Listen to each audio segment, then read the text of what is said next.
The radio crackled with urgent voices. The SEAL team was pinned down, outnumbered, and fighting for their lives. But then, all chatter stopped. A lone figure appeared on the horizon, moving with precision and confidence that made even the most battle-hardened soldiers freeze. Who was she? And how could one person turn the tide against impossible odds? The wind howled through the jagged cliffs, carrying with it the sharp tang of salt and the distant echo of gunfire. Sergeant Miller pressed himself against the crumbling stone wall, eyes scanning the terrain for any sign of cover. His team was pinned down, trapped between the rocky outcrop and the valley below, where a hostile militia had them surrounded. Every breath felt heavier than the last, every heartbeat a countdown. 6 of us, Miller muttered into his headset, voice low but tense. Outnumbered. No reinforcements until nightfall. His words barely carried over the static, but he didn't need confirmation. The eyes of his men, pale and wide with fear, said enough. Corporal Jensen adjusted his rifle, glancing at the canyon floor below. They're everywhere, Sergeant. I count at least 20 coming from the east ridge, and more behind that ridge to the west. We are cut off. Miller's jaw tightened. He'd trained for high-stress scenarios like this, but reality was always harsher than drills. They had planned for extraction, for reinforcements, but plans rarely survived first contact with the enemy. And now, every step outside their temporary cover could be fatal. A sharp whistle blew from the enemy lines. Instinctively, Jensen ducked, slamming himself into the ground. Bullets pinged off rocks, kicking up dust and shards of stone. Miller rolled forward, taking cover behind a boulder. Stay calm, stay silent, he instructed.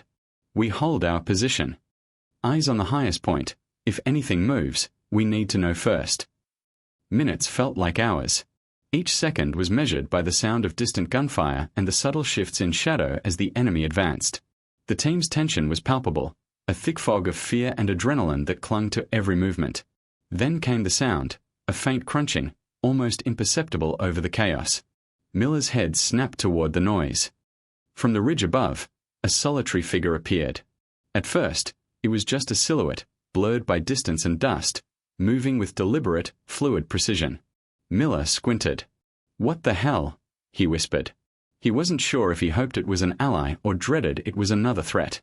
The woman descended the slope alone, unarmed, or so it seemed at first glance. Her posture was calm, unshakable, and there was a confidence in every step that defied the chaos around her. Jensen followed his gaze, brow furrowed. Is that one person? He asked, disbelief heavy in his voice. Against all of them? Miller didn't answer immediately. His mind raced through tactical scenarios, each one more impossible than the last. One person, alone, could not possibly turn the tide. And yet, something in her stride, the way she surveyed the terrain, suggested otherwise. The team froze, not out of fear, but out of awe. The kind of awe reserved for those moments when someone's presence alone rewrites the rules of survival.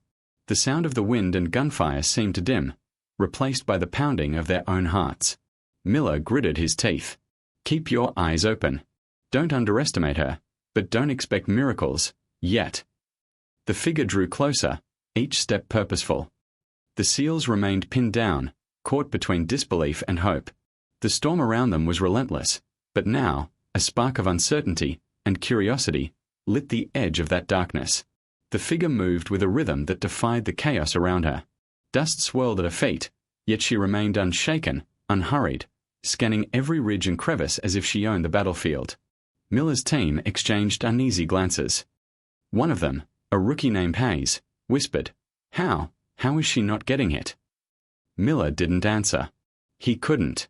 His trained eyes tracked every detail, the way she shifted her weight over the uneven terrain, the subtle adjustments of her hands as if ready for any weapon, the sharp focus in her gaze. She was alone. She was coming for them. And she wasn't afraid.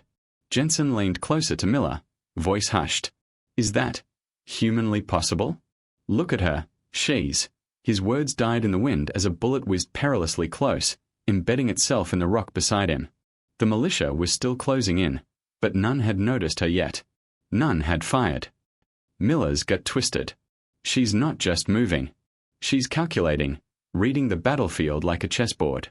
Every footstep, every glance, every second, she knows what's coming before it does.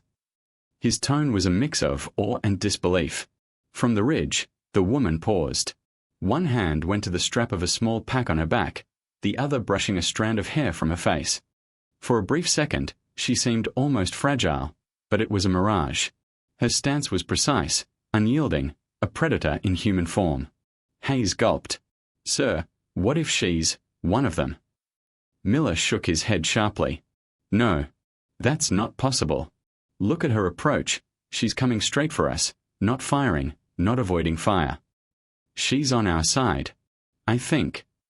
But even as he spoke, doubt gnawed at him.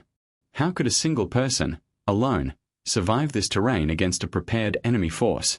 The SEALs' radios crackled, a static-laced reminder of their isolation. "All units, hold position. Enemy advancing." The voice broke off mid-sentence as the operator noticed the lone figure approaching through the binoculars. Confusion spread through the team.